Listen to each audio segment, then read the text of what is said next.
Hola, ¿cómo estás? ¿Sabías que Cataluña, una región de apenas 8 millones de habitantes, concentra casi el 30% de todos los musulmanes de España y que tiene más de 320 mezquitas, duplicando su número en solo 15 años? Pero lo realmente impactante es que esto no fue casualidad. Fue el resultado de décadas de una política migratoria deliberada del separatismo catalán, una estrategia que terminó en la tragedia de Barcelona de 2017.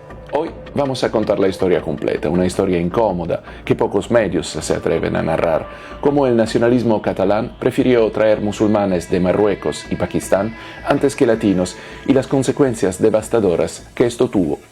Porque cuando la política migratoria se hace pensando en ideología en lugar de integración real, todos pierden y Cataluña está pagando el precio.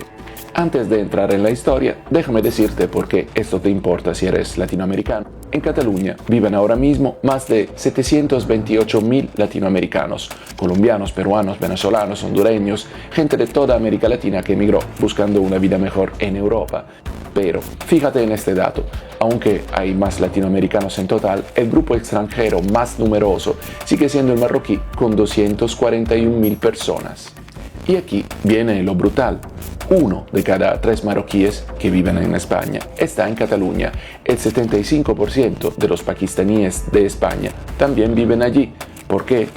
Porque durante décadas el separatismo catalán diseñó políticas específicas para atraer musulmanes y dificultar la llegada de latinos.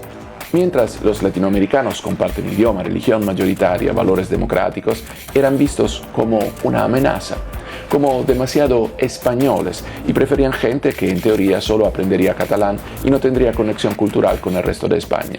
Spoiler, les salió terriblemente mal. La historia comienza con Jordi Pujol, el líder histórico del separatismo catalán, que gobernó de 1980 a 2003, el mismo tipo que hoy está procesado por corrupción y que ocultó fortunas en paraísos fiscales. En 1990 Pujol dio su famoso discurso de los 6 millones, dijo que Cataluña debe incorporar e integrar a los recién llegados. Sonaba bonito, ¿verdad? El problema es que Pujol tenía una obsesión enfermiza con la identidad catalana y un odio profundo hacia todo lo español. En su libro de 1976 llamó El hombre andaluz así, literal, una persona anárquica, destruida, poco hecha, que vive en un estado de ignorancia y de miseria cultural. Palabras textuales. Y aunque después pidió disculpas, fue décadas más tarde cuando el daño ya estaba hecho. Entonces, cuando llegó el momento de decidir qué tipo de inmigración fomentar, el cálculo fue frío y político. Marroquíes y pakistaníes, sí, no hablan español, aprenderán solo catalán, no tienen conexión con España, más fáciles de catalanizar. Latinoamericanos, no, hablan español, misma religión que el resto de España, valores culturales compartidos, son como traer más españoles. Y así empezó todo. La Generalitat de Cataluña puso la maquinaria a funcionar. Abrieron oficinas en Marruecos para facilitar la inmigración, la primera en Casablanca a principios de los 90.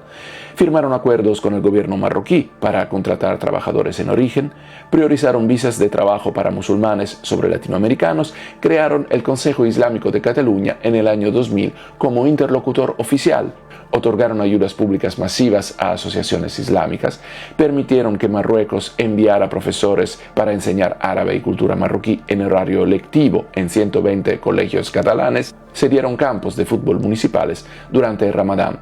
El resultado, después de décadas, más de 660.000 musulmanes, 8.2% de la población catalana, 326 mezquitas, 18% de todas las mezquitas de España. Pueblos como Salt, donde ya hay más mezquitas que iglesias católicas, y atención a este dato escalofriante, 80 mezquitas salafistas en Cataluña, vinculadas a una de las corrientes más extremas del Islam. Para ponerlo en perspectiva, la policía tiene fichadas 28 mezquitas consideradas problemáticas solo en Cataluña. Oye, si esta información te está impactando, dale like al video, en serio. Instagram necesita saber que este contenido importa, que no solo queremos videos superficiales, queremos la verdad, aunque sea incómoda. Y comenta abajo, ¿conocías esta historia? ¿Eres latino en España y has sentido esta preferencia hacia otros grupos migratorios? Suscríbete porque seguiremos destapando estas historias que nadie más cuenta.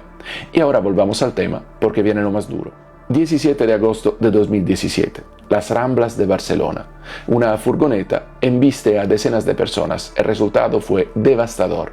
16 familias destruidas para siempre, más de 140 personas heridas. El segundo evento más doloroso de la historia reciente de Cataluña. Los responsables, un grupo radical formado en Ripoll, un pueblo pequeño de Girona, no en un gueto de Barcelona, no en un barrio marginal, en un pueblo catalán del Pirineo donde supuestamente estaban integrados. El grupo, 10 hombres, 9 de ellos adolescentes y jóvenes de segunda generación, todos marroquíes excepto uno. 4 pares de hermanos, entre ellos radicalizados por un imán marroquí llamado Abdelbaki Es Satti. Y aquí viene lo que te va a hervir la sangre. Satti tenía un historial problemático conocido. Había estado relacionado con grupos extremistas, fue investigado pero nunca detenido, cumplió condena por narcotráfico. En prisión se relacionó con individuos peligrosos y cuando salió lo nombraron imán en Ripoll. Pero espera, porque se pone peor. Según investigaciones periodísticas, Satti habría sido informante de los servicios de inteligencia españoles. La información está en una pieza judicial que permanece secreta, pero múltiples medios y expertos lo señalan. Mientras supuestamente colaboraba con las autoridades, radicalizaba a jóvenes que terminarían causando esa tragedia.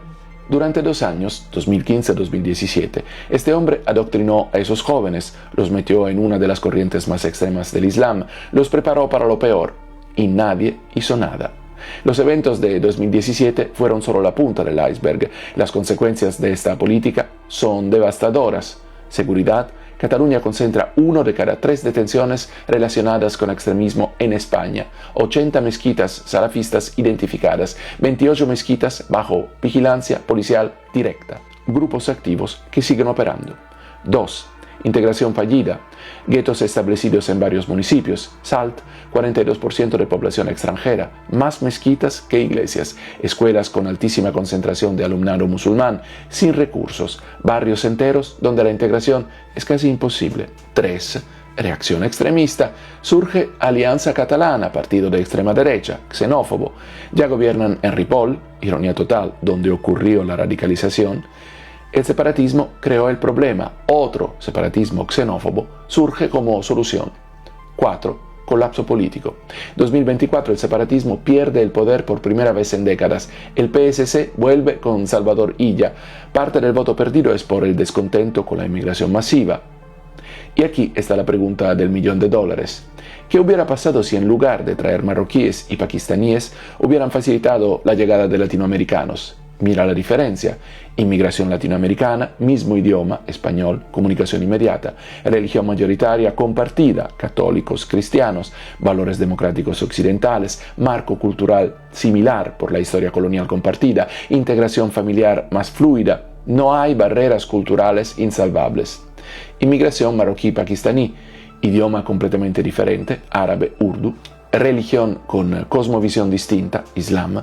Muchos vienen de países sin tradición democrática sólida, valores sobre mujer, libertad, religión, a veces opuestos a Occidente, marco cultural radicalmente diferente. Necesitan mucho más apoyo para integración real y, ojo, no estoy diciendo que no puedan integrarse, estoy diciendo que necesitan políticas de integración reales, no ser usados como piezas de un tablero político.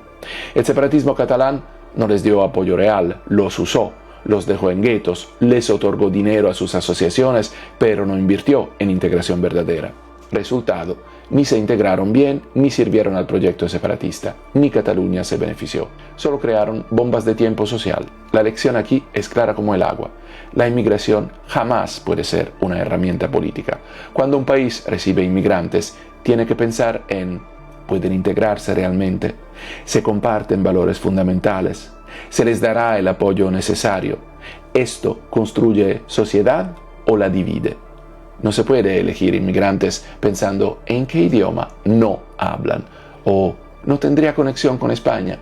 Eso es ingeniería social y la ingeniería social siempre termina en desastre. Los latinoamericanos en España en general se han integrado de forma fluida, no porque sean superiores, sino porque comparten raíces culturales, idioma, religión mayoritaria con España. La integración es más natural, más orgánica. ¿Significa eso que no debe haber inmigración musulmana? Para nada.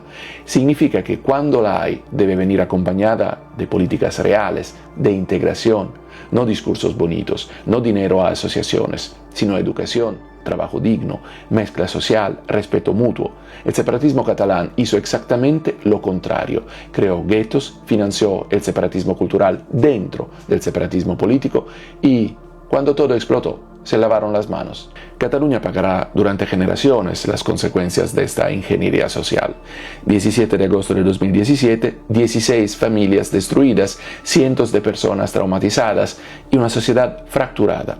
Todo porque unos políticos decidieron que su proyecto separatista era más importante que la integración real, que su odio a España justificaba cualquier experimento social. Quienes diseñaron esto, por ejemplo Pujol, nunca pedirán perdón. Están demasiado ocupados defendiéndose de juicios por corrupción.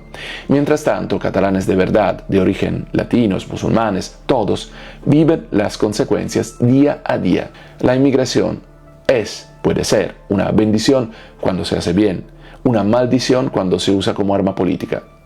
No olvides darle like, comentar y suscribirte. Necesitamos que más gente conozca estas historias. Nos vemos en el próximo video.